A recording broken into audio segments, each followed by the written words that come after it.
লোকে দেখে আমাকে শুধু একটাই কথা বলবে, ছি ছি ছি, যে জিনিসটা পরে পরিষ্কার পরিচ্ছন্ন রাখতে পারো না, যেই জিনিসটা তুমি মেনটেনই করতে পারো না, সেই জিনিসটা তোমার পরে থাকা কি দরকার বাপু? সেই জিনিসটা তুমি তো নাওই পরতে পারতে। তা নিজের শখ পূরণ করতে গিয়ে জিনিসটা পরেছি, নিজের পছন্দের জিনিসটা পরে যদি লোকের কাছে আমাকে ছি ছি শুনতে হয়, এর থেকে খারাপ মনে আর কিছুই হতে পারে না।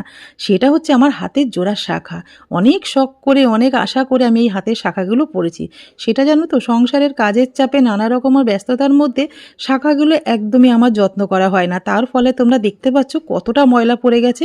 আর শাঁখার ডিজাইনটা না এতটা বেশি, আর খোপ খোপগুলো মানে রয়েছে না, সেই শাঁখার ভেতরে অনেকটাই কিন্তু ময়লা জমে গেছে। ময়লার কাজ তো কিছুই করা হয় না, তাও শাঁখা দেখবে কিছুদিন পর পরই কিন্তু প্রচণ্ড ময়লা পড়ে যায়। তাই লোকে যাতে দেখে খারাপ না বলে, সেই জিনিসটা, শখের জিনিসটা যাতে আমার সুন্দর থাকে, ভালো থাকে, সেই চেষ্টাটাই কিন্তু আজকে তো করছি আর তোমাদের সাথেও শেয়ার করছি।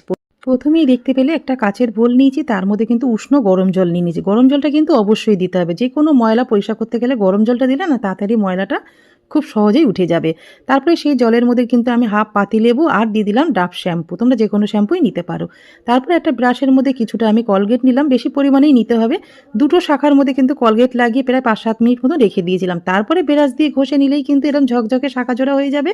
লোকে দেখেও ছি ছি করবে না, নিজের হাত জোড়াও কিন্তু খুব সুন্দর দেখতে লাগবে। তোমাদের কেমন লাগলো টিপসটা কমেন্ট করে